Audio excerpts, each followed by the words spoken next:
നമസ്തേ. അമ്മേ നാരായണ. 2024 ജനുവരി മാസം 16-ാം തീയതി, അതായത് 1199 മകരമാസം 2-ാം തീയതി നമ്മള് ഷഷ്ടി തിഥി വരുന്നു. മകരമാസത്തിലെ ഷഷ്ടി, ആദ്യത്തെ ഷഷ്ടി, മകരമാസത്തിലെ ആദ്യത്തെ ഷഷ്ടി. 2024 ആദ്യത്തെ ഷഷ്ടി എന്ന് പറയാൻ പറ്റില്ല, എന്നാലും ശുക്ലപക്ഷ ഷഷ്ടിക്ക് കർത്തവാവ് കഴിഞ്ഞു വരുന്ന വെളുത്ത പക്ഷത്തിലെ ഷഷ്ടിയാണ് സാധാരണ നമ്മൾ വ്രതമായിട്ടൊക്കെ എടുക്കാറുള്ളത്. ഷഷ്ടി വ്രതം എടുക്കുന്നവർ ശുക്ലപക്ഷ ഷഷ്ടിയാണ് എടുക്കുന്നത്. അപ്പൊ വ്രതമൊക്കെ അമാവാസിയൊക്കെ കഴിഞ്ഞ് നമ്മളിപ്പോൾ മകരമാസത്തിലെ ആദ്യത്തെ ഷഷ്ടി എങ്ങനെ എടുക്കണം, മകരഷഷ്ടി വ്രതം എങ്ങനെ എടുക്കണം, അന്ന് എന്തൊക്കെ പ്രാർത്ഥനകൾ ചെയ്യണം, അതുകൊണ്ട് എന്തൊക്കെ ഗുണങ്ങൾ കിട്ടും, ഏതൊക്കെ ക്ഷേത്രങ്ങളിൽ ദർശനം നടത്താം, ഏതെല്ലാം രാശിക്കാർക്കാണ് ഈ മകരഷഷ്ടി എടുക്കുന്നതുകൊണ്ട് പ്രാധാന്യമുള്ളത് എന്നൊക്കെ നമുക്കൊന്ന് നോക്കാം. ഇപ്പൊ ഷഷ്ടി എന്ന് പറയുമ്പോൾ തന്നെ നമുക്ക് പെട്ടെന്ന് മനസ്സിലാവുന്ന തുലാഷഷ്ടിയൊക്കെ എടുത്തവർക്ക് അറിയാം. കാരണം എന്താ വെച്ചാൽ ഷഷ്ടി എന്ന വാക്ക് അതുകൊണ്ട് തന്നെ ഉച്ചരിക്കുന്ന കർത്തവാവ് കഴിഞ്ഞിട്ടുള്ള 6-ാമത്തെ ദിവസമാണ്. 6 ദിവസവും ആ വാവിൻ്റെ അന്ന് മുതൽ വ്രതം എടുത്ത് 6 ദിവസവും വ്രതം എടുത്ത് തുലാഷഷ്ടി, സ്കന്ദഷഷ്ടിയൊക്കെ എടുത്തവരാണ്, എടുക്കുന്നവരും ഉണ്ട്. പിന്നെ ആദ്യമായിട്ട് ഷഷ്ടി വ്രതം എടുക്കാൻ ആഗ്രഹിക്കുന്നവർക്ക് ഈ 2024 ഞാനൊന്ന് വ്രതം എടുത്ത് ഷഷ്ടി വ്രതം എടുക്കാം എന്ന് ആഗ്രഹിക്കുന്നവരാണെങ്കിൽ ഈ 2-ാം തീയതി തന്നെ ഇത് അന്നത്തെ ഒരു പ്രാധാന്യം മകരച്ചൊവ്വയും കൂടിയാണ്. ചൊവ്വാഴ്ച എന്ന് പറയുന്നത് തന്നെ മുരുകന്റെ, ചൊവ്വയും വെള്ളിയും ഒക്കെ മുരുകന്റെ ദിവസമാണ്. ഷഷ്ടി തിഥി പ്രത്യേക ദിവസങ്ങളാണ്.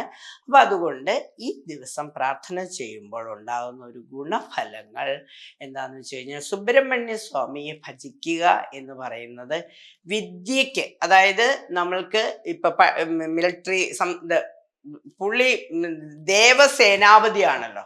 അപ്പം ഈ പട്ടാളത്തിൽ ജോലി ആഗ്രഹിക്കുന്നവര്, അഗ്നിശമന ക്ഷേത്രങ്ങളിൽ അഗ്നിയുമായി ബന്ധപ്പെട്ട് ജോലി ചെയ്യുന്നവര്, ഹോട്ടൽ ജോലികൾ ചെയ്യുന്നവര്, കാറ്ററിംഗ് വർക്കുകൾ ചെയ്യുന്നവർക്കൊക്കെ ഈ ഷഷ്ടി, അഗ്നിയുമായി ബന്ധപ്പെട്ട ഏത് ജോലി ചെയ്യുന്നവർക്കാണെങ്കിലും, സേവനം ചെയ്യുന്നവർക്ക്, ഇപ്പൊ കർമ്മരംഗത്ത് ദ്രുതകർമ്മസേന അങ്ങനെയുള്ള കർമ്മസംഘത്ത് സേന, പട്ടാളം, പോലീസ്, അതുപോലെ സുരക്ഷ ഒക്കെ ചെയ്യുന്നവർക്ക് ഏറ്റവും നല്ല, അവർക്ക് ഏറ്റവും അവരുടെ കർമ്മരംഗത്ത് ഏറ്റവും വലിയ ഉയർച്ച കിട്ടാൻ, ആ രംഗത്തേക്ക് പ്രവേശിക്കാൻ ആഗ്രഹിക്കുന്നവർക്ക് പ്രവേശന പരീക്ഷകളൊക്കെ എഴുതാൻ, അതിൽ വിജയം കൈവരിക്കാൻ, ഉയർന്ന പ്രമോഷനുകൾ, ജോലിയിലുള്ളവർക്ക് ഉയർന്ന പ്രമോഷൻ കിട്ടുവാൻ, അതുപോലെ തന്നെ കൂടുതൽ നമ്മളുടെ ആഗ്രഹങ്ങൾ സാധിക്കാൻ, അതുപോലെ തന്നെ ഭൂമി സംബന്ധമായ കച്ചവടങ്ങൾ നടത്താൻ ആഗ്രഹിച്ചിട്ട് അത് നടക്കാത്തവര്, അങ്കാരകത്വം കൂടി ഉണ്ടല്ലോ, മംഗലോഭൂമി ഉത്രച്ചാന്ന്, അപ്പൊ ആ ഭഗവാന്റെ ഒരു അനുഗ്രഹം കൊണ്ട് ഭൂമിയുടെ ക്രയവിക്രയങ്ങളൊക്കെ നടത്താനായിട്ട്, സ്ഥല കച്ചവടം നടക്കാൻ പറ്റാത്തവര്, അതുപോലെ തന്നെ മംഗല്യഭാഗ്യം എന്ന് പറഞ്ഞാൽ വിവാഹം തീരുമാനിക്കപ്പെട്ടിട്ട് മുടങ്ങിപ്പോവുക, അതുപോലെ വിവാഹം അങ്ങനെ ഒരുക്കിയൊക്കെ വച്ചിട്ടുണ്ട്, പക്ഷെ നല്ല വിവാഹം വരുന്നില്ല, ചൊവ്വാദോഷം കൊണ്ട് കഷ്ടപ്പെടുന്നവര്, പ്രണയ നൈരാശ്യം മൂലം വിവാഹം വേണ്ടാന്നൊക്കെ വെച്ചിട്ട് ഇപ്പോൾ അതാ പ്രണയം വീണ്ടും ഇത് വരാൻ, വേറെ നല്ല കല്യാണങ്ങൾ വരുവാൻ, അങ്ങനെ എല്ലാ തരത്തിലും വിവാഹ സംബന്ധമായ കാര്യങ്ങൾക്ക്, സന്താനലബ്ധിക്കായിട്ട്, കുഞ്ഞുങ്ങൾ ഉണ്ടാവാൻ വേണ്ടിയിട്ട്, രോഗശമനത്തിനായിട്ട് ഒക്കെ പ്രാർത്ഥിക്കാവുന്ന സർവസൈന്യാധിപനായ സേനാപതിയായ, കർമ്മരംഗത്ത് ശത്രുദോഷം കൊണ്ട് വലയുന്ന, കടം കൊണ്ട് വലയുന്ന, ഋണദാരിദ്ര്യങ്ങളൊക്കെ മാറ്റിക്കൊടുക്കുന്ന, കടങ്ങൾ കൊണ്ട് ബുദ്ധിമുട്ടുകൾ അനുഭവിക്കുന്ന അവർക്കൊക്കെ ആശ്വാസം നൽകും ശാസ്ത്രങ്ങൾ. ഇപ്പൊ ഉപാസന ചെയ്യാൻ ആഗ്രഹിക്കുന്നവർക്ക് പെട്ടെന്ന് ഫലസിദ്ധിയും, ജ്യോതിഷം ചെയ്യുന്നവര്, എന്തെങ്കിലും കർമ്മം ചെയ്യുന്നവര്, അവർക്കൊക്കെ, കലാരംഗത്തുള്ളവർക്കൊക്കെ പെട്ടെന്ന് ക്ഷിപ്രപ്രസാദിയാണ്. വിളിക്കാച്ചാൽ ഓടി വരുന്ന, ഉച്ചനീചത്വങ്ങളില്ലാതെ കൊച്ചുകുട്ടികൾക്ക് പോലും, അതുപോലെ വയസ്സായവർക്ക് പോലും അനുഗ്രഹം നൽകുന്ന, അവരുടെ പ്രാർത്ഥനകളിൽ പ്രസാദിക്കുന്ന, ഒരുപാട് ഉപചാരങ്ങളില്ലാതെ ഓം വജൽഭുവേ നമാന്നോ, മുരുകാ മുരുകാ മുരുകാ മുരുകാ മുരുകാ മുരുകാ എന്ന് വിളിച്ചാൽ, ശരവണഭവ എന്ന് വിളിച്ചാൽ, ഹരഹരോ ഹരഹര എന്ന് 6 പ്രാവശ്യം ഒന്ന് വിളിച്ചാൽ ഓടി വരുന്ന, അനുഗ്രഹങ്ങൾ തരുന്ന, നമ്മളുടെ മുന്നിൽ പ്രത്യക്ഷമാവുന്നത് പോലെയുള്ള നമ്മൾക്ക് കണ്ടറിഞ്ഞ അനുഭവം തരുന്ന, ഒന്ന് കണ്ണടച്ച ആ ദിവ്യരൂപം ഒരു കുഞ്ഞു വേലുമൊക്കെ ആയിട്ട് നിൽക്കുന്ന, ഒരു വലിയ വേലുമായി നിൽക്കുന്ന കുഞ്ഞു രൂപത്തെ നമുക്ക് ഓർക്കാം. പഴയിലെ ആണ്ടവനെ, ആ കുഞ്ഞ് രൂപത്തേക്കൊക്കെ നമ്മുടെ മനസ്സിലേക്ക് ഓടി ഓടി വരും. പഴനിയിൽ പോകും ഒറ്റയ്ക്ക് എന്തും ചെയ്യാനുള്ള ധൈര്യം കിട്ടുമെന്ന്. പഴനിമലയൊന്ന് മലചവിട്ടി ഭഗവാനെ ഒന്ന് കണ്ടാൽ, ആ ദിവ്യരൂപത്തെ മനസ്സിൽ കച്ചുകൊണ്ട് തന്നെ ഷഷ്ടി വ്രതം എടുത്താൽ, നാളത്തെ ഷഷ്ടി വളരെ പ്രാധാന്യമുള്ളതാണ്. അതായത് 2024 ജനുവരി 16 1199 മകരം 2 മകരമാസത്തിലെ ആദ്യത്തെ ഷഷ്ടി എടുക്കുന്നത് കൊണ്ട് വ്രതമെടുത്ത്, ഇപ്പൊ നമുക്ക് 6 ദിവസം വ്രതമെടുത്ത് ചെയ്യണമെന്നില്ല. അന്നത്തെ ദിവസം മാത്രം പ്രഭാതം, അതായത് സൂര്യോദയം മുതൽ സൂര്യാസ്തമനം വരെയുള്ള സമയം പ്രാർത്ഥനകൾ ചെയ്യുക, ദീപം തെളിച്ച് പ്രാർത്ഥിക്കുക. ക്ഷേത്രങ്ങളിൽ പോയി സുബ്രഹ്മണ്യ സ്വാമി ക്ഷേത്രത്തിൽ നാരങ്ങാമാല വഴിപാടുണ്ട്, നാരങ്ങ വിളക്ക് വഴിപാടുണ്ട്, വെറ്റിലയിൽ വിളക്ക് കത്തിച്ച് പ്രാർത്ഥിക്കലുണ്ട്, ചെരാത് കത്തിച്ച് നാരങ്ങ വിളക്ക് കത്തിച്ച് പ്രാർത്ഥിക്കുക. അതൊക്കെ ചെയ്യുന്നവരുണ്ട്. അതൊക്കെ ചെയ്യാൻ നമ്മളുടെ ശക്തിക്കൊത്തതുപോലെ യഥാശക്തി വഴിപാടുകൾ കഴിക്കുന്നത്, ഹരഹരോ മന്ത്രം ഇങ്ങനെ ജപിക്കുന്നത്, ഹരഹരോ ഹരഹര എന്ന് 6 പ്രാവശ്യമെങ്കിലും ജപിച്ചാൽ തീർച്ചയായിട്ടും ഭഗവാന്റെ അനുഗ്രഹം ഉണ്ടാവും. ഇപ്പൊ ഓപ്പറേഷനൊക്കെ നിർദ്ദേശിച്ചിരിക്കുകയാണ്. നമുക്ക് അത് ചെയ്യണം, ഭഗവാനെ ഒരു ധൈര്യം തരണേ. പ്രഷർ ഇങ്ങനെ കൂടിയും കുറഞ്ഞും വരുന്നു, ഷുഗർ ഇങ്ങനെ കൂടിയും പറഞ്ഞൊക്കെ വരുന്നുള്ളവരൊക്കെ ഭഗവാനെ ആശ്രയിക്കുകയാണ് ചെയ്യുക. ഭഗവാനെ എല്ലാം സ്ഥിരപ്പെടുത്തി തരും. ഓം വജത് ഭുവേ നമ, ഓം ശരവണഭവ. വെറും ശരവണഭവ എന്ന് പറഞ്ഞാൽ ഒന്നുമല്ല, മുരുകാ മുരുകാ മുരുകാ മുരുകാ വേലായുധ ആണ്ടവ പഴനി വേലായുധ, ഹരിപ്പാട് സുബ്രഹ്മണ്യ സ്വാമി ക്ഷേത്രം, ഉദയനാപുര സുബ്രഹ്മണ്യ സ്വാമി ക്ഷേത്രം, പെരുന്ന സുബ്രഹ്മണ്യ സ്വാമി ക്ഷേത്രം, പെരളശ്ശേരി നാഗരാജ സുബ്രഹ്മണ്യ സ്വാമി ക്ഷേത്രം, അങ്ങനെ എത്രയോ ഹരിപ്പാട്, അതുപോലെ തന്നെ പയ്യന്നൂർ ബാലസുബ്രഹ്മണ്യൻ. അപ്പോൾ ഒരുപാട് സുബ്രഹ്മണ്യ സ്വാമി ക്ഷേത്രങ്ങളുണ്ട്.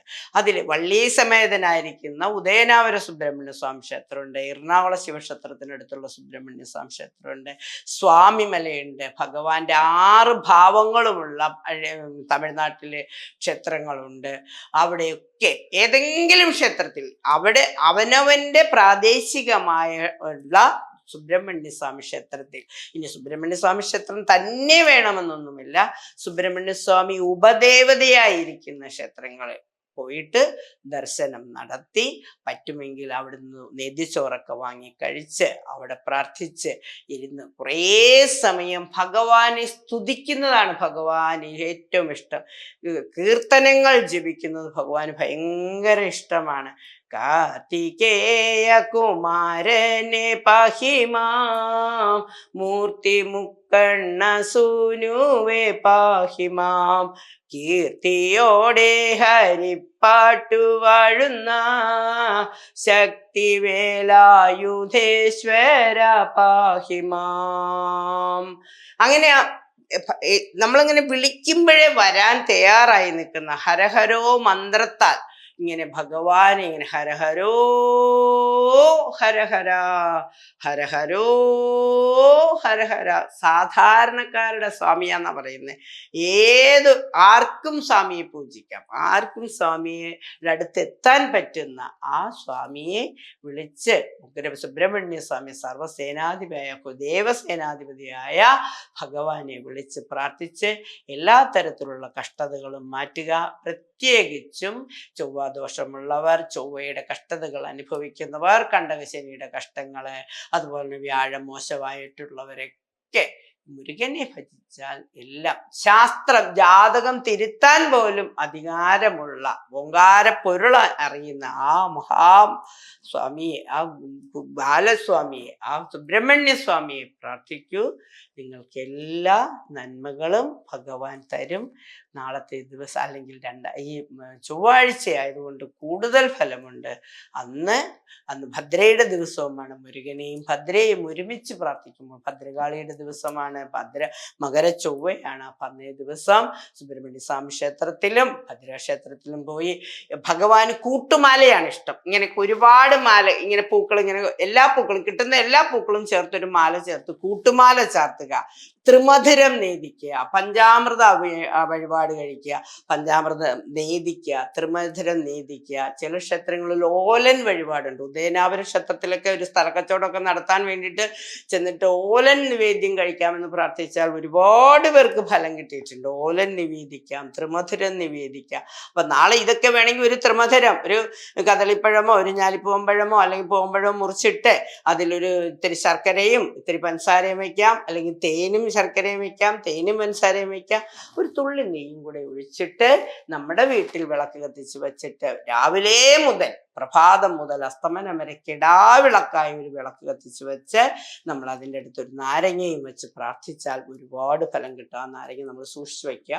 ഒരു 2-3 ദിവസമൊക്കെ ഒരാഴ്ചയൊക്കെ കഴിയുമ്പോൾ ആ നാരങ്ങ വെള്ളത്തിലിട്ട് വെച്ചാൽ അറിയാം. നമുക്ക് ആ ചെറുനാരങ്ങ വെള്ളത്തിലിടുമ്പോഴേ തന്നെ അറിയാം എന്തെങ്കിലും നെഗറ്റീവ്സ് ഉണ്ടെങ്കിൽ അത് മാറും. പൂജാമ്പറി വയ്ക്കുമ്പോഴേക്കും അത് ഉയർന്നു തന്നെ വരും. നമ്മൾക്ക് എന്തെങ്കിലും കഷ്ടതകളൊക്കെ ഉണ്ടെങ്കിൽ ചെറുനാരങ്ങ കൊണ്ട് തന്നെ നമുക്ക് ഒരു നാരങ്ങ എടുത്തു വെച്ച് ഭഗവാനെ പ്രാർത്ഥിച്ചിടുമ്പോൾ ആ നെഗറ്റീവ്സ് എല്ലാം മാറും.